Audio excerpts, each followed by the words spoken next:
자, 지난 시간 여러분과 첫 번째 시간이다 보니까 상당히 좀 무지하게 긴장했습니다. 그래서 속으로 많이 떨고 그랬는데 하여튼 조금 여러분과 처음 만나다 보니까 조금 어색한 면이 없잖아 있을 겁니다. 그래서 그거는 조금은 시간이 필요하니까 조금 좀 여유 좀 가져주시고요. 시간이 좀 지나면서 제 강의 스타일과 또 여러분 스타일을 제가 맞추다 보면 여러분 분명히 시너지 효과가 날 거라고 말씀드릴 수 있겠고요.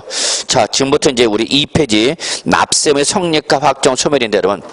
자, 여러분, 요 납셈의 성립 확정 소멸이 조세총론에서 가장 계속적 반복적으로 출제되는 부분입니다. 그래서 작년에 납셈의 성립 나올 거다가 입에 거품 물고 얘기를 했거든요. 그래서 시험에 나왔어요. 나왔는데 정말 어렵게 나왔네요. 우리가 평소에 정리하던 부분을 벗어나서 나왔어요. 그래서 결론 작년에 납셈은 성립이 나왔어. 그래서 올해는 제가 볼 땐 나올 가능성은 없어. 그래서 그냥 기본적인 내용만 확정하시고 올해는 여기다 초점을 맞추셔야 되는데 그게 바로 뭐냐? 납셈의 확정이죠. 확정. 자, 올해는 여기다 초점 맞춥니다. 별표 2개. 그 다음에 이제 납셈의 소멸이죠. 근데 여러분, 납셈의 소멸은 여러분 재작년 시험에 나왔어요. 그래서 작년에 납셈의 성립이 나왔고, 재작년에 납셈의 소멸이 나왔어. 그래서 요 성립과 소멸은 당장 올해 또 나올 가능성은 드물다 봅니다, 저는. 그래서 올해는 여러분, 납셈의 성립, 확정, 소멸 중에서 어디에 초점 맞추자? 확정에다 초점 맞추자라는 걸 좀 말씀드릴 수 있겠습니다. 그러면 납셈의 성립이라는 것은 이미 뭐 다 배우셔서 알겠지만 납세 문제가 법률에서 정하고 있는 일정한 요건을 취함으로써 납세 의무가 추상적으로 발생하는 걸 납셈의 성립이라죠. 그럼 여러분 우리 거기 납셈의 성립 시기 세모별로 이걸 다 외우셔야 되는데 그걸 무식하게 외우지 마시고요. 납셈의 성립 시기는 당의 세목의 성격에 따라서 결정된다. 요거를 좀 저는 강조하고 싶어요. 당의 세목의 성격에 따라서 결정된다 그 얘기죠. 그러면 여러분 우리 대표적인 취득세 등록 면허세는 무슨 세냐면 행위세였죠. 취득세와 등록 면허세는 무슨 세다고 여러분? 행위세. 취득이란 행위가 있어야만 납세무가 발생한다. 등기 등록이란 행위가 있어야만 납세무가 발생한다. 그래서 이걸 뭐라 한다 여러분? 행위세. 그러면 행위세는 항상 어느 시점이다? 행위 시점을 과세 시점을 하죠. 자, 여러분 취득세 볼까요? 취득세는 언제 납세무 성립한다 그랬어요? 취득세 과세 물건 밑줄. 이는 뭐 하는 때? 취득하는 때 밑줄. 취득하는 때 밑줄. 나와있죠 여러분? 맨 밑에 프린트. 그래서 취득세 등록면에서 묶으시고 여러분 행위세 적어놓으세요. 또 이렇게 적어놓으면 여러분 집에 갈 때 마음은 편하다. 뭐 적어간 것 같고 뭐 별표도 팍팍팍 표시되어 있고 그러면 뿌듯해요. 그 집에 가서도 아저씨가 뭐 하고 있구나 이렇게 알 수가 있죠. 제가 뭐 하고니 맨 앞에 앉았던 주부님인데 그분은 표시를 안 해. 제가 입에 거품 물고 표시하세요. 별표 3개 동그라미 밑줄 쫙 해도 이렇게 쳐다만 봐. 그래서 왜 표시 안 하세요? 그랬더니 자기는 이해를 위주로 해서 한대. 개뿔 같은 소리 하고 있네. 씨. 외우지 못하면 결론 뭐 이해하면 뭐해? 외우지 못하면 끝난 거죠. 그래서 결국은 그분은 합격자 모임에 보여 안 보여? 안 보이죠. 계속 이해만 하고 있어요. 그래서 어디가 중요하다는 걸 표시를 잘 해두셔야 돼요. 그래서 결론 냅시다. 취득세나 등록면허세는 무슨 세는? 행위세는 어느 시점? 행위 시점에 납세가 발생한다. 그래서 취득세는 뭐 할 때? 취득하는 때. 등록면허세는 등기 등록하는 때. 그러면 돼요 여러분. 자 이제 보유세 갑시다. 보유세 3가지 어떻게 배웠죠 여러분 우리? 재지종. 자, 저는 젊은 청춘 남녀들한테 이렇게 얘기합니다. 이상형을 찾지 마시고 재산세 내는 사람을 찾아라 그래. 그래서 가장 큰 제일 좋은 조건은 재산세 내야 돼. 그러면 썸 타. 근데 이 사람은 뭘 내고 있어요 지금? 종부세 내고 있다. 그러면 썸 타고 자식할 게 있어 없어? 없어. 그냥 물어버려야 되는 거 같아는. 그래서 젊은 사람한테는 그렇게 얘기하는데 다 재산을 뭐 하고 있어요 여러분? 보유. 그럼 여기는 다 항상 어느 현재로 과세하죠 여러분? 여기는 과세 기준이 있죠. 자, 여러분 다 아시다시피 재산세 과세는 언제죠, 여러분? 6월 1일. 그래서 여기 나와 있는 재지종은 다 어느 현재로 과세한다? 6월 1일 현재로 과세하는 애들이죠. 그죠, 여러분? 예. 자, 기간세가 있죠. 일정한 기간을 단일해서 부과되는 것이죠. 대표인 것이 소득세, 법인세, 부가치인데 우리는 양도소득세만 기억하시면 되죠. 소득세만. 소득세는 여러분 매년 1월 1일부터 언제까지? 12월 30일, 1년 단위 과세죠. 예, 그래서 얘는 과세 기간이 끝날 때죠. 과세 기간이 뭐 할 때 여러분? 끝나는 때. 밑줄만 치면 돼. 예. 이때 소득세 과세 기간 끝날 때는 언제를 말하는 거예요, 여러분? 12월 31일이죠. 1월 1일부터 12월 31일까지니까. 그러니까 여러분 과세 기간이 끝났다고 우리 항상 종로 종각에서 보신각 타종하죠. 어? 매년 보신각 타종하잖아. 그 왜 타종하는가? 과세 기간, 종료, 납세무, 성립 그거 얘기하는 거야, 여러분. 전혀 못 믿는 눈치네. 진짜인데. 그래서 여러분 소득세는 언제 여러분 과세기간이 끝나는 때. 근데 만약에 올해 또 납세 의무의 성립 시기가 또 시험에 나온다면 여기 보셔야 돼요. 단 예정 신고하는 양도소득세, 예정 신고하는 양도소득세. 자, 양도소득세인데 어떤 양도세예요? 예정 신고하는. 그럼 이거 원칙이야, 예외야? 예외죠. 그럼 얘는 언제 납세 성립하죠? 과세 표준 금액이 발생한 달의 말일이죠. 과세 표준 금액이 발생한 달의 말일. 그래서 우리 예정 신고기는 말일 기준이죠. 말일. 과세 표준 금액이 발생한 달에 뭐 여러분? 말일. 이게 제일 중요해.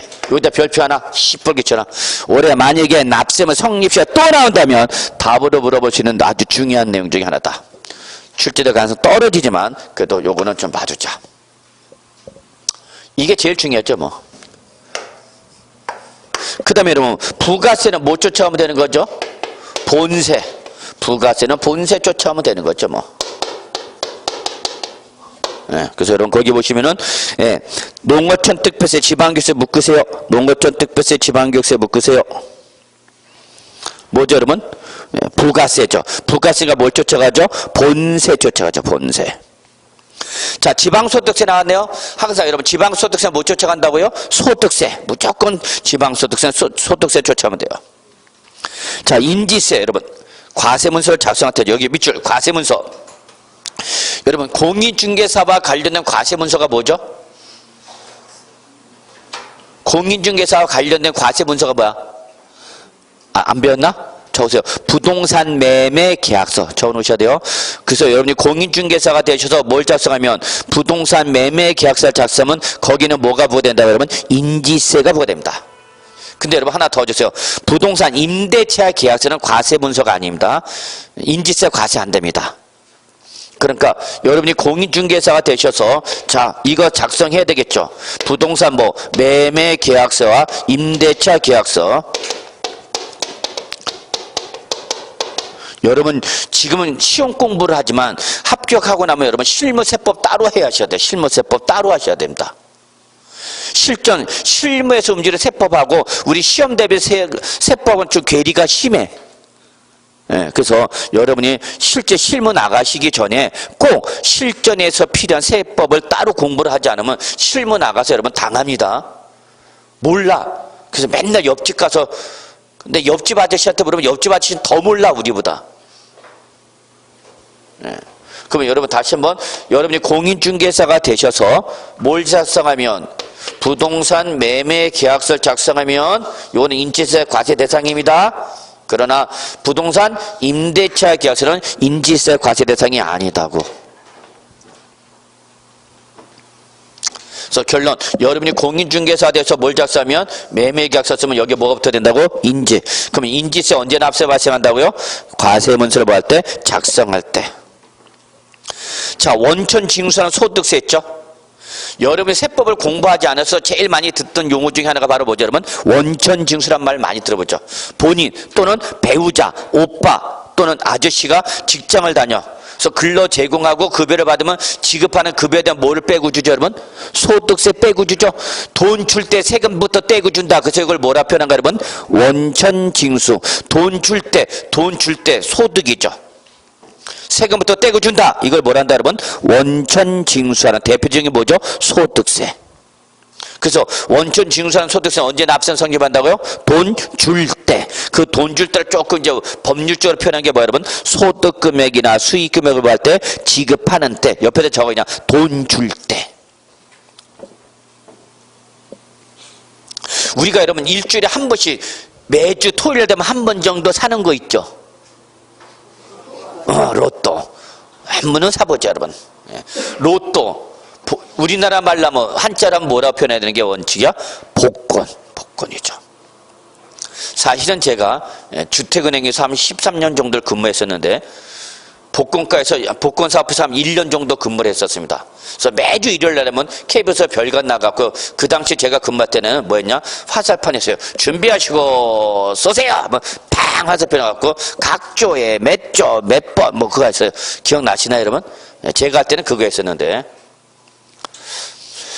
자, 이때에 복권 당첨되면은 이제 1등 당첨된 사람부터 해갖고 은행에 옵니다. 복권 사포 올라. 그래서 저 복권 당첨금 받으러 왔습니다. 그래. 그러면 예, 앉으십시오. 그리고 이제 복권을 받죠. 그리고 뭐 할까요? 복권을 이제 받으면 제일 먼저 은행에서 하는 일은 뭘까요? 예, 위변조부터 검사합니다. 위변조 검사입니다. 그래서 엑스레이라든지 해서 투시용으로 막 위조 변조 여부를 확인합니다. 그 하는 동안 확인하는 동안 고객님한테 무엇을 하냐? 설문서 하나 좀 써달라고 해. 설문서. 그래서 이 복권은 어디서 구입하셨나요? 혹시 복권을 구입하시기 전에 꿈을 꾸신 적이 있나요? 어떤 꿈을 꾸셨나요? 이런 앙케이트 설문조사를 해. 그걸 왜 하냐면 우리 위변적 그 검사하는 기간 동안에 그 시간을 하기 위해서 쓰게 하는 거야. 그리고 거기서 우리가 몇 가지 정보를 캐치합니다. 복권 1년 번호가 나오면요. 그 복권 1년 번호를 딱 보는 순간 얘가 어디서 판매가 된 거다는 것이 다 나옵니다. 전산으로. 그럼 예를 들어서 뭐 몇 조에 몇 도 몇 번 이렇게 하면 걔가 울산에서 팔렸어. 강원도에서 팔렸어. 근데 생뚱맞게 뭐 전라도에서 샀다. 부산에서 샀다. 그러면 이거는 판매적이 안 맞죠. 그럼 벌써 이제 다시 위변적 검사 다시 재검사입니다. 그래서 이제 막 거기 그러면서 뭐 어떤 사람은 꿈을 꿨는데 무슨 꿈 꿨다 그러면 그런 거를 가십거리 신문 기사거리를 갖고 이제 신문사를 이렇게 돌려 한번 조선일보 그러면 조선일보 뭐 이런 주사에 보면 뭐 복권 당첨돼 무슨 꿈을 꿨더니 뭐 이렇게 갖고 막 그런 게 나오는 거야. 그래서 이때 복권 당첨되면 이제 돈 주죠. 줄 때 거기 지급하는 금액에 요게 바로 복권 당첨금에서 우리 소득세법상 무슨 소득이죠? 응? 불로소득. 불로소득은 실질적인 소득이고 세법에서 구분할 때는 기타소득으로 구분하죠. 기타소득. 그럼 기타소득이나 당첨금을 지급할 때 지급하는 당첨금에 대한 뭐를? 소득세를 빼고 줘. 소득세 빼고 준다. 이걸 뭐란다 여러분? 원천징수. 네. 그래서 원천징수는 돈 줄 때죠. 이렇게 보시면 되죠. 근데 여러분 재밌는 건 뭐냐면 그냥 여러분 복권 당첨돼서 왔을 때 여러분 혼자서 오신 분은 없어요. 누구나 꼭 같이 옵니다. 네. 누구나 혼자 오진 않는다고. 제가 봤을 때 혼자 왔던 경험, 제 근무할 때 혼자 왔던 분은 스님 한 분만 딱 혼자 오셨어. 네, 나머지 꼭 누구랑 같이 옵니다. 남자분은 주로 누구랑 오냐? 누구랑 올까 여러분? 아니요. 저는 1년간 근무하면서 복권 때 부부가 본 적은 한 번도 없습니다. 부부는 절대 같이 안 옵니다. 여러분 부부 절대 안 옵니다. 그래서 주부님이 오면 주로 누가 오냐? 딸이나 자매가 많이 옵니다. 제 경험으로는 남자들이 오면 주로 누구 데리고 올까요? 주로 친구 데리고 옵니다. 남자들은. 그리고 항상 하는 말들이 있어요. 절대 집에는 얘기하지 말래. 비밀 엄수. 그러니까 여러분 몰라. 여러분 아저씨도 혹시 복권 당첨됐을지도 몰라 지금. 집에 가서 한번 물 먹여봐. 자, 돈 줄 때부터 세금부터 떼고 준다. 이걸 뭐라고 표현한다 여러분? 원천징수. 자, 요걸 지방세에서 뭐라고 표현하죠 여러분? 국세에서 원천징수한 걸 지방세에 뭐라고 표현한다 여러분? 특별징수 그랬죠. 기억나실까? 좀 이따 하여튼 그래서 원천징수한 소득세. 그럼 그 밑에 여러분 뭐가 나오죠 여러분? 특별징수. 자, 요거 잠깐 보셔요. 원천 징수하는 소득세. 그럼 원천 징수를 지방세는 뭐라 표현한다고? 특별 징수. 그리고 소득세가 있는 거 항상 뭐가 오죠, 여러분? 지방소득세 오죠. 그래서 얘들은 여러분 같이 다녀. 얘들은 꼭 같이 다녀. 세트야.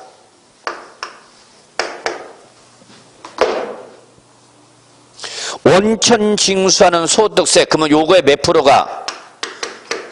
10%를 뭘로? 특별 징수는 지방소득세 쫓아온다고. 얘들은 꼭 같이 다녀, 여러분. 잡으셔야 돼요. 다시 한번, 국세에서 원천 징수를 지방세는 뭐라 표현하고, 여러분? 특별 징수라는 거고, 원징수란 대표적인 것이 뭐고? 소득세. 소득세가 있는 곳에 뭐가 있다, 여러분? 지방소득세. 몇 프로, 여러분? 10%. 꼭 같이 다녀, 얘들은. 소득세! 그러면 뒤에 누가 쫓아? 지방소득세! 몇 프로? 10%! 그런다고. 됐나요? 네, 보시면 돼요. 자, 그 다음에 여러분, 거기 기타 국세는 뭐 보지 마세요. 근데 작년 시험에는 여기서 나왔어요. 엠병을 보지 말란 기타에서 나왔어. 그래갖고 틀려버렸어. 에이씨. 다행이야. 작년에 나왔기 때문에 올해는 안 나와. 네, 올해는 어디 가는가? 납세무 확정 갑시다. 납세무 확정은 여러분, 얘는 당해 세목의 부가징수 방법에 따라서 결정되죠. 요거 꼭 적어놓으세요. 납세무 확정은 부가징수 방법에 따라서 결정된다. 부가징수. 저는 올해 여기를 예상합니다. 그래서 여기서 나오면 맞춰야 돼, 여러분. 부가징수에서 나왔는데, 진짜 나왔네? 아씨, 내년에 꼭 외워야지. 환장하는 거야. 자, 부가징수. 다음 페이지 넘어가죠. 조금 아침에 급하게 하다 보니까 조금 포맷이 깨졌네요.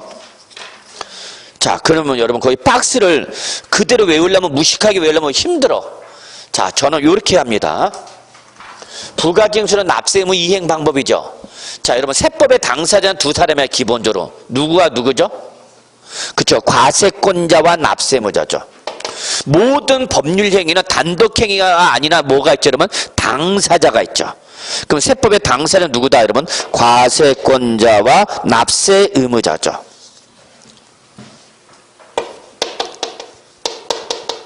그래서 대부분의 법률 행위는 의사를 일치시켜서 법률 행위가 이루어지는데, 세법은 의사가 일치가 되지가 않습니다. 이게 특징이야. 자, 무슨 말이냐? 부동산 매매 계약이야. 그럼 매매 계약이니까 당사자는 누구죠, 여러분? 매도자와 매수자가 당사자가 오는 거죠. 그래서 매도자와 매수자가 합의된 가격으로 매매가 이루어지는 거죠. 그래서 합의점이 이루어져, 안 이루어져? 이루어지죠. 자, 임대차 갑시다. 그럼 임대차의 당사자는 누구죠? 임대인과 임차인이죠. 여기서 임대 조건이 합의가 돼갖고 계약이 성립이 되는 거죠. 응? 맞잖아. 근데 세금은 그런 관계가 있어, 없어? 없어. 그냥 법률에서 강제적으로 부과가 되는 거지 합의가 되는 게 아니죠. 그래서 세법의 당사자는 누구다, 여러분? 누구야? 과세권자와 납세의무자죠. 이때 과세권자가 세액을 계산해서 납세의 고지서를 보내서 세액을 징수하는 방법, 이걸 뭐라고 표현한다, 여러분? 보통징수. 절대 놓치면 안 되죠. 기억합시다. 보통징수는 액션을 누가 취하는 겁니까? 과세권자 액션을 취하는 거죠. 요거를 국세에서는 뭐라고 표현하죠, 여러분? 정부 부가과세라고 그러는 거죠. 자, 지방세에서 보통징수를 국세는 뭐라 표현한다고? 정부 부가과세합니다. 요거는 액션을 누가 취하는 거예요, 여러분? 과세권자 액션을 취하는 거야. 과세권자가 세액을 계산해서 여러분한테 뭘 보내줘? 고지서. 그 고지서에 항상 뭐가 적혀있어? 언제까지 내라고? 납부 기한이 나오죠. 여기는 납부 기한이 나오죠. 납부 기한까지 납부를 안 하면 뭐가 부대죠, 여러분? 여기는 가산금이죠. 가산금. 이런 거 구분하시죠. 반면에 납세 의무자가 세액을 계산해서 신고 기한 내 신고 납부하는 게 바로 그 유명한 뭐죠, 여러분? 신고 납부죠. 신고 납부는 누가 액션을 취하는 거예요, 여러분? 누가 액션을 취하는가? 납세 의무자가 액션을 취하는 거죠. 이때 지방세에서 신고납부를 국세는 뭐라 표현하죠, 여러분? 신고납세라고 그러는 거죠. 그래서 여기는 납세무자가 뭐 하는 거고, 여러분? 여기는 신고, 요는 과세건장이 뭐 하는 거죠, 여러분? 결정하는 거죠. 예. 요게 바로 납세무 확정이죠, 뭐. 자, 그러면 여러분 거기 우리 취득세, 등록면허세, 그 다음에 여러분 그 밑에 양도소득세, 요게 바로 신고납부세목이죠. 여기 보세요. 신고납부는 대표인 지방세가 바로 뭐죠? 취득세, 등록면허세. 신고납세는 대표인 국세가 바로 뭐죠, 여러분? 양도소득세죠. 자, 그러면 여러분 결론. 취득세, 등록면허세, 양도세는 납세무자가 뭐하면? 신고하면 그 신고에서 세액이 어떻게 되는 거죠? 확정되는 거죠. 그죠? 다시 한번. 취득세나 등록면허세, 양도세 누가 액션 취한다고요? 납세무자가. 그래서 납세무자가 뭐하면? 신고를 하면 그 신고에서 세액이 확정된다고. 근데 여러분 보통 징수나 대표적인 지방세가 바로 뭐죠? 재산세, 지역, 자원, 시설세. 그 다음에 정부 부가세는 대표적인 국세가 바로 뭐였죠, 여러분? 종합부동산세죠. 자, 거기 찾으세요. 재산세, 지역, 자원세, 종부세. 여기는 다 누가? 과세권자가 뭐 할 때죠? 결정할 때 세액이 확정되죠. 그죠? 근데 특히 중요한 게 뭐죠? 종부세죠. 종합부동산세 원칙이 뭐고, 여러분? 정부 부가과세 예외 뭐가 가능해? 신고 납부 가능. 꼭 잡으셔야 되죠. 됐어요, 여러분. 요거 끝이야. 그러면 별거 없어.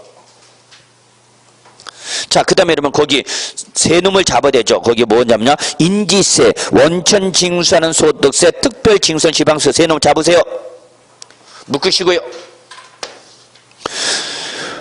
인지세, 원천 징수하는 소득세, 특별 징수한 지방세 세금 묶으셨어요? 예, 얘들은 특징이 납세무가 뭐하면? 성립하면 별도의 절차 이시 없이 여기 밑줄 별도의 절차 없이 자동으로 세액이 확정되죠. 이게 아주 중요한 특징이죠. 잡으셔야 됩니다. 납세무가 성립하면 별도의 절차 없이 자동으로 세액이 확정되는 거 세 가지. 인지세, 원천 징수하는 소득세, 특별 징수하는 지방소득세. 예. 여러분 여기서 별도의 절차는 뭐를 말하는가? 밑줄 별도의 절차는 납세무자의 뭐 신고, 정부의 결정, 과세관청의 결정, 이런 절차 필요 없이 자동으로 확정되는 거죠. 자, 여러분 어렵지 않아요? 납세무 확정 딱 이거야. 납세무자가 신고하는 거냐, 과세권자가 결정하는 거냐, 그것만 찾으면 돼. 그러면 신고 납부 세목은 신고, 보통징수, 정부부가세목, 과세권자 뭐 여러분 결정. 이게 딱 나와져 있죠. 나와 있죠, 여러분? 네, 그렇게 보시면 돼요. 자, 그 다음에 납세무 소멸 갑시다. 납세무가 언제 없어지냐 얘기죠. 소멸 사유. 자, 첫째, 여러분, 납부 충당. 밑줄, 납부 충당.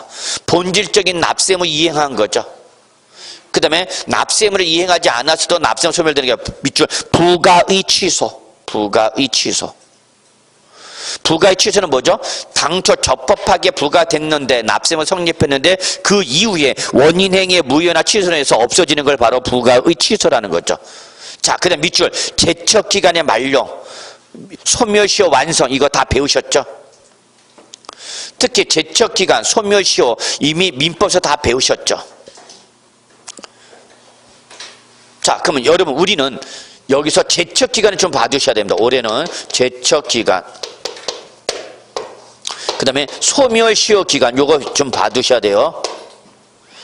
자, 제척기간은 여러분 국세와 지방세 쪽에서 아마 지방세에서 물어볼 가능성이 높아요. 국세보다는 지방세에서. 왜 그러냐면 국세는 워낙 예외가 많아요.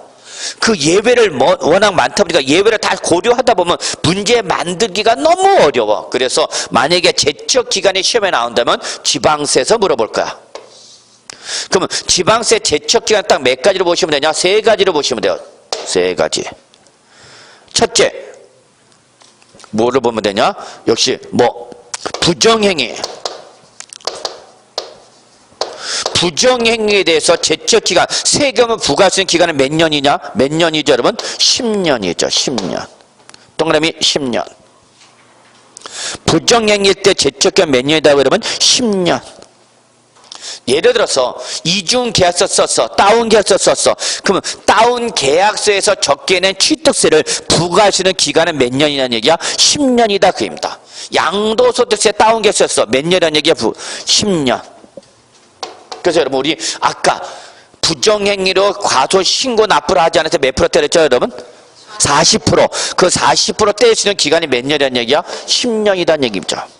근데 제가 아까 말씀드리지 않았지만 국제거래에서 발생했다. 그러면 몇 프로냐면 여러분 60%죠. 얘는 국제거래에서 부정한 짓을 저질러서 아주 얘는 국제적으로 개망신을 떠는 거죠. 그러면 그때는 몇 프로? 60%. 그 60% 때릴 수 있는 기간이 몇 년이냐? 15년. 그래서 부정행위 죽어! 40% 때릴 때 10년, 60%는 15년. 그 다음에 단순 무신고, 즉 신고를 하지 않은 것에서 과세는 기간 몇 년이에요 여러분? 7년. 단순 무신고 7년. 그리고 여러분 요게 아니면 나머지는 다 몇 년이냐? 5년. 이렇게 보셔야 돼요. 그래서 여러분 10년짜리와 7년짜리가 아니면 나머지는 쉘이 몰아갖고 몇 년으로 몰고 가요 여러분? 5년으로 몰고 가시면 돼요. 5년이 기본이거든요. 5년이 기본인데 부정한 짓을 저질렀으니까 따블로 가서 10년 간 거고 단순 무신고는 몇 년을 간 거예요 여러분? 7년. 근데 주의할 게 있어요 여러분. 신고를 안 했으면 원래 몇 년인데? 7년인데 단 죄질이 무거운 것은 죄질이 무거운 무신고는 여러분 이때는 몇 년을 가냐? 10년으로 갑니다. 10년. 죄질이 무거운 무신고. 그래서 여기 보시면 여러분 거기 나와 있죠. 뭐가 있냐면 여러분 상속이나 증여 밑줄, 상속이나 증여 밑줄, 그 다음에 명예신탁 약정 밑줄, 그 다음에 타인의 명의로 법인의 주식을 취득했대. 요 세 가지는 다 죄질이 다 뭐한 거야 여러분? 무거운 것들이죠. 그래서 여러분 거기 상속이나 증여를 받았다. 상속이나 증여를 받아 신고했다 안 했다? 안 했다. 자 여러분 이거야. 부동산을 상속 또는 증여를 받았는데 상속 또는 증여받은 부동산의 취득세를 신고를 안 했다는 얘기야. 상속 증여 또는 우리 부동산에 여러분 우리 부동산은 명예신탁을 허용해요 안 해요? 안 하죠. 근데 부동산을 명예신탁으로 약정해서 취득했대. 자, 세 번째. 타인의 명의로 주식을 취득해서 뭐가 됐대, 여러분? 과점주주가 됐대. 그럼 뭘 내야 되죠? 취득세.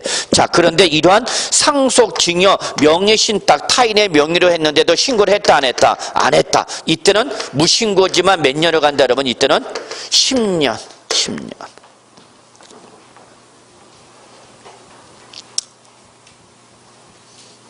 자, 그러면 다시 한번 정리할게요, 여러분.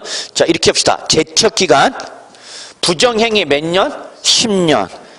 단순 무신고는 7년. 다만 죄질이 무거운 상속과 증여, 명예신탁, 타인의 명의로 신고를 안 했다 몇 년? 10년. 이게 아니면 나머지 쉘이 몇 년? 5년. 그러면 여러분 기억할 게 뭐냐면 5년이 적용되는 게 뭔지를 아셔야 돼요. 5년짜리가 뭔지 적어놔야 돼. 5년짜리가 적용되는 경우 첫째 무슨 신고? 과소신고. 무신고는 몇 년이지만 7년이지만 뭐는 과소신고는 5년으로 간다는 얘기야. 그 다음에 우리 아직 여기 안 나온 거 바로 세지종. 무슨 세죠 여러분? 보유세죠. 보유세다 보니까 다 누가? 과세권자가 세액을 계산해 주는 애들이죠. 보통 징수 방법이죠. 정부가죠. 왜냐면 재산세, 지역, 자본세, 종부세는 무슨 세? 보유세. 한 번 내 매년 내. 매년. 이걸 납세의무자 보고 매년 하라고 그러면 부담이 크니까 이걸 다 누가 해주는가? 과세권자가 세액을 계산해서 여러분한테 뭘 보내주는가? 고지서 보내주는 거죠. 그럼 결론 여러분 재산세와 종합부동산세 제척기간 몇 년이에요? 그럼 몇 년 대답해야 되는가? 5년으로 대답하셔야 되죠. 이게 바로 종부세가 그래서 최근에 시험에 나왔죠. 작년에 나왔죠. 종합부동산세 제척기간은 몇 년이다? 5년이다. 다시 한번요. 제지종은 무조건 몇 년이야? 5년. 그러면 여러분 마무리할게요. 자, 제척기간 잡으셔야 된다고 해서 별표 하나. 부정행위는 몇 년? 10년. 국제적인 거래인 국세일 때는 몇 년? 15년. 단순 무신고 7년. 그런데 신고를 하지 않았는데 뭘? 상속증여, 명예신탁, 타인 명의로 죄질이 무거운 무신고는 몇 년? 10년. 그러면 이게 아니면 자동으로 몇 년? 5년. 이때 5년이 적용하는 대표적인 케이스가 바로 뭐야? 과소신고. 또 우리 보유세 뭐 재지종. 재산세, 지역, 자본시세, 종부세, 제적이 몇 년이야? 5년. 이렇게 보시면 돼요. 자, 소멸시효 무조건 갑시다. 몇 년이죠, 소멸시효? 5년. 그래서 여러분, 원래 제척기간이나 소멸시효 기본이 5년인가? 5년인데 여기에 이제 죄질이 무거우면 이게 길어진 거죠. 자, 소멸시효 기간은 국세나 지방세 몇 년인데? 5년이지만 5억 원 이상의 국세일 때는 5억 원 이상의 국세일 때는 몇 년이야? 10년 잡으시면 되죠. 10년. 됐어요. 네, 그렇게 보시고요. 그 다음에 하나만 봅시다. 거기 밑줄. 부담부 증여에 따라서 증여세가 증여세와 함께 양도소득세 과세가 될 때는 이때는 양도소득세의 제척기간을 적용하는 것이 아니라 밑줄. 뭐에 적용한다? 증여세 제척기간을 적용하는 거죠. 아니 거기 5페이지에 나와있죠. 5페이지 소멸시효 바로 위에 있죠. 부담부 증여. 우리 부담부 증여 다 아시죠? 증여하는 재산에 담보된 증여를 채무로 수준자가 인수하는 조건부 증여를 뭐라 한다 여러분? 부담부 증여. 그럼 부담부 증여의 특징이 뭐죠 여러분? 채무인수액은 유상 무상. 채무인수액은 유상이죠. 근데 왜 빚을 또 안 했죠? 요걸 빼도 남은 나머지 부분은 뭐죠? 무상. 자, 여러분 부담부 증여하면요 이거 떠올리면 돼. 우리 세법을 들으시는 여러분에게 제가 고마움을 표현하기 위해서 민계공 공부하기도 바쁠 텐데 세법까지 공부하는 여러분한테 제가 고마움 표시해서 나중에 시험 합격하시면 제가 세법을 들으신 여러분한테 5억짜리 아파트 하나씩을 다 드리는 거야. 징이요. 야, 세법 듣기만 해도 얼마짜리 떨어져? 5억짜리 하나 떨어져. 그런데 5억짜리 아파트를 제가 하나씩 드리는데 제가 드리는 아파트에 대해서 취득할 때 은행에서 대출을 받았는데 증여할 당시까지 아직 갚지 못한 대출금이 2억 원이 있대. 얼마? 대출금? 2억. 제가 얼마짜리 드는데 여러분한테 5억짜리 드는데 아직 갚지 못한 2억 원을 여러분이 대신 인수하는 조건으로 증여를 받으시겠습니까? 그러면 여러분 받아 안 받아? 받는다고 대답하셔야 돼요. 그때 어떤 학원이 실제 있었던 일입니다. 맨 앞에 앉았던 주부님이 대답을 안 해. 아니 제가 5억짜리 아파트를 드릴 텐데 은행에 대출금 2억 원을 여러분이 인수하는 조건에서 받으시겠습니까? 물어봤더니 받으실 거예요 안 받으실 거예요? 그분이 이렇게 째려만 봐. 이렇게 째려봐. 그래서 받으실래 안 받으실래 했더니 가만히 있다 뭐라 그러는지 아세요? 이분이 저한테 뭐라고 마지막 한마디 했습니다. 뭐라고 대답했을까 이분이? 응? 이분이 저한테 대답하기를 뭐랬냐면 집에 가서 아저씨한테 물어보고요. 그 다음 주에 밤탱이 되고 왔어. 눈탱이. 그걸 물어보고 오냐 이 왼수야 그러고 밤탱이 되고 쳤죠. 받아야 돼 안 받아야 돼? 받아야 된다는 게 합리적인 의사결정이죠. 왜? 얼마 빚을 또 하나도 2억의 빚을 또 하나도 남는 게 얼마야? 그거야. 그게 부담부 증여 여러분. 그것만 떠올리면 돼. 부담부 증여 어렵지 않아요. 여러분 제 대출은 얼마 떠안았어요? 2억 원. 그럼 이건 앞으로 이제 여러분이 대신 갚아야 뭐가 되는가? 빚이니까 무상이야 유상이야? 유상이죠. 그러면 제 빚 2억을 왜 떠안았어요? 나머지 얼마? 3억. 요게 순수한 뭐 여러분? 무상이죠. 그렇습니다. 이게 바로 부담부 증여죠. 그래서 부담부 증여는 뭐는 채무인색은 무슨 양도? 유상. 나머지 부분은 뭐야? 무상. 이것 때문에 받은 거죠. 제가 얼마짜리 드린다고 그랬는데 5억짜리 중에서 얼마 빼면 2억. 그럼 얼마 남았어? 3억. 3억 원이 순수한 무슨 양도고? 무상. 대출금 2억 원이 무서야? 유상. 그럼 요거는 뭘로 때리고? 양도소득세로. 요 놈은 증여세로. 자, 그죠? 그리고 이게 취득세 그대로 나오는 거죠. 취득세에서도 요 채무인색은 무슨 취도로 보는 거고? 유상치도 보고 나머지 부분은 무슨 치도로 보는가? 무상, 상증여로 보는 거죠. 그러면 이때 요 양도소득세 제척기간은 소득세 제척기간을 적용하지 말고 뭐 적용하라는 얘기야? 증여세 제척기간 적용하라 그 얘기야 여러분. 근데 여러분 증여세는 길어요. 일반적인 국세보다도 상속세 증여세는 길어요. 그래서 상속세 증여세 끝까지 추적하겠다는 게 과세관청의 입장이다 보니까 항상 일반적인 국세보다 상속세 증여세는 기간이 길다 짧다? 길다. 그래서 상속세 증여세는 여러분 기본이 15년이야.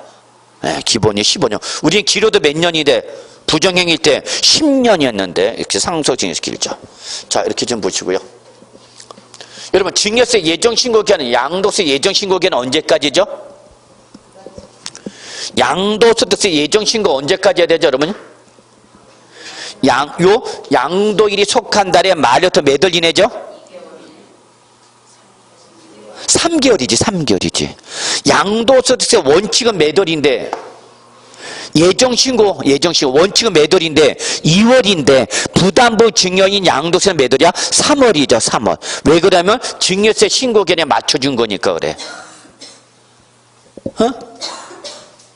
했을까 아마. 예정신고기한 원칙이 양도에 속한 달이 말로부터 몇 월 이내야? 2월 이내인데 부담부 증여일 때는 2월 이내가 아니라 3월 이내죠. 왜 3월이냐? 그때가 증여세 신고기한과 맞춰준 거기 때문에 그래. 나중에 우리 양도세 할 때 다시 하기로 하고요. 아주 중요하죠. 자, 이렇게 해서 여러분 요거 정리해 주시기 바라고요. 자, 정리할게요. 올해는 납세무 확정이 중요하다고 그래서 별표 2개. 그럼 납세무 확정은 뭐를 보고 판단하라? 부가징수. 액션을 누가 취하는 거냐? 그래서 과세권자가 액션 취하는 게 바로 보통징수, 정부과세, 뭐 재산세, 지역자원세, 종부세. 얘들은 과세권자가 다 뭐 할 때? 결정할 때 말이 나오는 거죠. 근데 신고 납부나 신고 납세는 취득세, 등록세, 양도세, 납세 문제 다 뭐 할 때 여러분? 신고할 때. 물론 신고를 안 하면 다시 과세관청이 뭐 하는 거예요 여러분? 결정이 되는 거죠. 이때는 뭐가 쫓아오는 거죠? 가산세 쫓아오죠. 그런데 이러한 납세 의무자 신고나 과세관청의 결정과 관계없이 그냥 자동으로 세액이 확정되는 게 뭐였죠 여러분? 인지세, 원천 징수하는 소득세, 특별 징수하는 지방세 세 가지는 성립과 동시에 자동 세액 확정 됐나요 여러분? 자, 제척기간 기본 부정행위 몇 년? 10년. 단순 무신고 7년. 단 죄질이 무거운 무신고는 10년. 나머지 쉘이 5년. 이때 5년이 적용되는 대표가 뭐? 과소신고, 제지종, 보유세 이렇게 보면 되죠. 소멸시효기나 몇 년? 5년. 단 5억 원 이상의 국세일 때 몇 년? 10년. 예, 게임 끝. 넘어가면 돼요 여러분. 됐어요. 그래서 다른 데는 이게 이미 저랑 이 11월 달부터 맞춰왔기 때문에 그냥 쭉쭉쭉 뽑는데 오늘 여기는 우리가 지금 처음이다 보니까 조금 저하고 맞추다 보니까 좀 진도가 늦어지는데 괜찮아요 여러분. 회복되니까 걱정하지 마시고. 자, 6쪽 갑시다. 자, 부동산 활동에 따른 여러분 조세 분류가 나왔는데 여러분 2번만 보세요. 별표 하나, 2번만 별표 하나, 박스. 자, 부동산을 취득하고 보유하고 처분할 때 부과하는 세금이 뭐냐 이거 구분해봐라는 얘기 여러분. 자, 그중에 여러분 여기 농어촌 특별세 할 때 농자 동그라미, 부가가치세 할 때 부자 동그라미. 그럼 여러분 순서 바꾸면 뭐가 되죠? 농부죠. 그럼 여러분 우리 농부는 해가 떠서 해가 중천에 뜨고 해 질 때까지 일하시는 분들이죠. 저는 여러분 천성이 게을러서 저는 절대 농사 못 질 사람이야. 농사 아무나 못 지잖아요 여러분. 예. 제가 한번 예전에 빈말로 저희 집사람한테 물어봤어요. 예. 여보, 내가 이제 강의를 은퇴하고 나면은 제 친구들이 다 이제 은퇴해버렸어요. 제 친구들이 은행 다니다가 다 뭐 지점장 부장하다가 이제 다 퇴직하고 이제 한두 놈만 남아있어. 끝까지 버티고 있는 놈들. 임원급으로 올라가 있는 놈. 요 놈들만 한 두 놈만 지금 버티고 있고 나머지 제 친구들은 다 퇴직했어요. 그러면 이제 제가 그랬죠. 저희 집사람. 그럼 나도 어차피 이제 은퇴해야 되는데 은퇴 후에 우리 저기 귀농해서 농사나 질까? 그랬더니 뭐라고 하는지 아세요? 헛소리 하고 있네. 너나 내려가라 이 스퀴야. 예, 죄송합니다. 없었던 얘기를 하겠습니다. 별로 안 먹히네요. 예. 농사 짓자니까 저희 집사람 농사 못 짓겠대요. 예, 왜냐면 저희 집사람은 저나 다 서울 사람이기 때문에 농사 한 번 져본 적이 없기 때문에요. 예. 자, 어쨌거나 여러분, 농어촌 특별세 때 농자, 부가가치세 때 부자. 그럼 여러분, 요 특징. 농어촌 특별세, 부가가치세, 농부죠? 얘들은 뭐 할 때도 발생하고, 취득, 보유, 처분, 모든 단계에서 발생한다. 요게 첫 번째 특징. 다시 한번요. 농어촌 특별세와 부가치세는 뭐 할 때도 발생하고, 취득할 때도 발생하고, 보유할 때도 발생하고, 처분할 때도 발생한다. 잡으시고요. 그 다음에 여러분, 저는 여러분 여기다 1번 적어 놓읍시다. 1번. 그 다음에 거기 밑에 지방교육세 있죠. 지방교육세 2번 붙여주실래요 여러분? 그럼 이 지방교육세는 여러분 특징이 뭐냐면 얘는 취득할 때와 보유할 때만 발생해. 처분할 때는 발생 안 해. 이게 특징이야. 그럼 지방교육세는 왜 취득할 때는 발생하죠? 지방교육세는 부가세죠. 그러니까 얘는 취득세와 등록면허세 부가세를 쫓아왔죠. 그래서 취득 단계에서 발생하는 거죠. 보유 단계에서 왜 쫓아오죠? 재산세 부가세 쫓아오죠. 그래서 지방교육세는 취득과 보유할 때만 발생하지만 뭐 할 때는 처분할 때는 발생하지 않는다. 이게 특징이죠.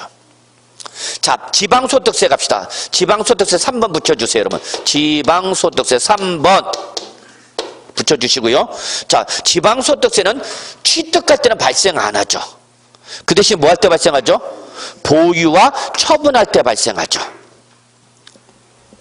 그럼 여러분 요거 잡으셔야 돼. 저는 요 2번과 3번이 제일 중요해. 2번과 3번이 별표 하나. 2번과 3번이 별표 하나 있어요. 그래서 정리하면 지방교육세 다시 한번 정리합시다. 지방교육세는 뭐 할 때와 취득할 때와 뭐 할 때 보유할 때는 발생하지만 뭐 할 때는 처분할 때는 발생하지 않는다. 자, 지방소득세는 취득할 때는 발생하지 않지만 뭐 할 때 보유할 때와 처분할 때 발생한다. 여러분 지방소득세 항상 못 쫓아간다 그랬죠? 소득세 몇 프로? 10%. 그럼 여러분 부동산을 보유할 때 발생하는 소득이 뭐죠? 부동산을 보유할 때 발생하는 소득이 뭐야 여러분? 임대소득이죠. 임대소득. 부동산을 보유할 때 발생하는 대표 소득이 바로 임대소득이잖아. 그러면 부동산 임대소득이 발생하니까 소득세 부과되죠? 소득세 부과되니까 뭐가 쫓아오는가? 지방소득세. 그래서 여러분 임대할 때 여기 적어 임대소득. 부동산을 보유할 때 발생하는 소득이 뭐다고요? 임대소득이죠. 부동산을 처분하면 무슨 소득이 발생하죠? 양도소득이죠. 그러니까 소득세 쫓아오죠. 소득세 쫓아오니까 뭐가 쫓아오는가? 지방소득세가 쫓아오죠. 그러니까 일단 우리가 돈을 모으면 쌈짓돈이 모이면 일단 뭐부터 사야 되는가? 부동산을 사야 되는 거죠. 부동산. 그러니까 제가 은행 다닐 때 FP 근무할 때 즉 파이낸셜 플래너 할 때 이 지점에서 FP 할 때 보면 돈 많은 사람들 이제 취급하죠. 여러분 은행에서 VIP 룸이 있죠. 여기 아무나 올라가? 아니야. 그럼 여러분 은행 가시면 대기표 순서 대기표 뽑으세요. VIP 룸으로 올라가세요. 대기표 뽑아? 요 2층 안 올라가? 예. 강남에서 여러분 요 VIP 룸으로 올라가려면 금융자산을 얼마 정도 예금을 해줘야 될 것 같아요? 부동산 빼고 강남에 있는 은행에 VIP 룸으로 올라가고 싶어. 여러분 VIP 룸은 대기표 안 뽑아? 거기 올라가면 매니저가 있어. 그래서 나를 담당하는 매니저가 다 있어. 그래서 제가 가면 봤어요. 여러분 VIP 룸에 그 담당 매니저 때 콜이 들어가. 여러분 잘 모르시죠? 여러분 은행에 딱 통과하는 순간 여러분이 고객 인식이 딱 카메라에 다 잡혀갖고 주요 고객이면 이게 콜 사인이 들어갑니다. 띠띠 지점장실로 가거나 차장실에 딱 주요 고객 왔다가 콜이 들어가. 삑삑 사인이 들어간다고. 몰랐죠? 여러분이 은행에 들어가면 지점 들어가면 카메라가 다 찍고 있단 말이야. 카메라 찍어서 안면인식이 다 돼. 그래갖고 누가 들어왔다는 게 해서 이게 등록된 주요 고객이면 이게 지점장실로 다 콜이 들어간다고. 그럼 지점장 막 뛰쳐나와야 돼. 여러분 가면 뛰쳐나와 안 뛰쳐나와? 안 뛰쳐나? 이 새끼가. 그러면 2층 VIP로 올라가면 여러분 강남 쪽에서 VIP 룸으로 가려면 한 20억 정도 이상은 해주셔야 돼요. 2억 2억도 없다 이스키야. 얼마? 20억 정도 해주셔야 합니다. 자, 그러면 갑시다. 그러면 우리가 제일 먼저 FP가 자산 관리를 했죠. 자산 관리할 때 제일 먼저 배분하는 게 바로 어디다 배분해줘? 부동산에 배분했죠. 여러분, 자산에 분산 투자한다. 이거 학교에서 배우셨죠? 자산에 분산 투자, 우리는 영어로 이걸 뭐라고 하는가? 자산에 분산 투자한다는 걸 영어로 뭐라 표현하는가? 포르폴리오. 들어나 봤나? 포트폴리오가 바로 뭐야? 분산 투자죠. 분산 투자. 학교에서 배웠잖아요, 여러분. 그래서 체계적 위험, 비체계적 위험가 이거 어떤 놈을 분산 투자해서 체계적 무슨 위험을 없앨 수 있냐? 어떤 분산 투자도 위험을 제거하지 못한 위험이 뭐냐? 이런 거 학계론. 예. 거기에 대해서 세금 때리는 게 우리 뭐야? 세법. 결론 냅시다. 지방소득세는 뭐 할 때 발생한다고요? 보유할 때와 처분할 때. 근데 뭐 할 때는 발생하네? 취득할 때는. 그럼 보유할 때 지방소득세 왜 나와? 임대소득. 처분할 때 왜 나와? 양도소득. 그래서 뭐가 나오니까? 소득세 나오니까 무조건 못 쫓아내는가? 지방소득세. 됐어요, 여러분. 그래서 저는 2번과 3번 잘 보세요. 취득세 등록을 해서 당연히 취득 단계죠. 근데 여러분 거기 동그라미 치세요. 인지세 나와 있네? 인지세 동그라미. 근데 인지세가 어디도 있어요, 여러분? 처분 단계도 있네. 그렇습니다. 인지세는 여러분 특징이 인지세는 취득과 처분 단계에서 발생하지만 뭐 할 때는 발생 안 하죠? 보유할 때는 없어. 그럼 왜 취득하고 처분할 때 나왔죠, 여러분? 매매계약서.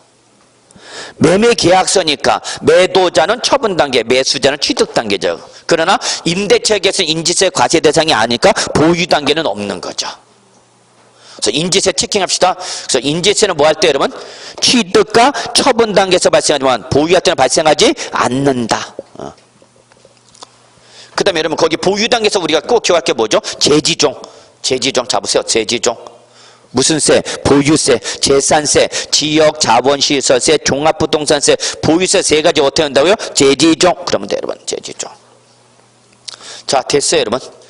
그 다음에 여러분 거기 3번 주요 세목 간 비교했죠? 요거는 종합문제용 대비입니다. 종합문제용 대비.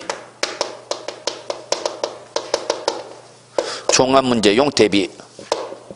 그래서 이거는 나중에 복습용으로 보시기 바랍니다. 복습용으로. 3번 나중에 보시고. 자, 어디로 가느냐, 여러분? 자, 9쪽 취득세 갑시다.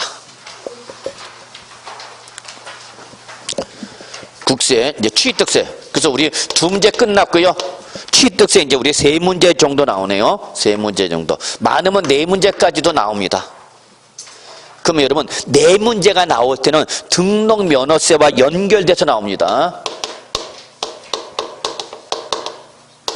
그래서 기본적으로 여러분 그냥 취득세는 몇 문제 나온다 보시면 되고요. 세 문제 정도 나온다 보시면 되고요. 많으면 뭐와 연결돼서 등록 면허세와 연결돼서 뭐 3.3, 3.6 정도. 예. 보기 주면 3개 나오는 거죠. 자, 그럼 요거는 조금 뭐 쉬었다 들어가죠. 예. 취득세부터는 조금 쉬었다 갑시다. 10분 쉬고요. 예. 들어가도록 하겠습니다.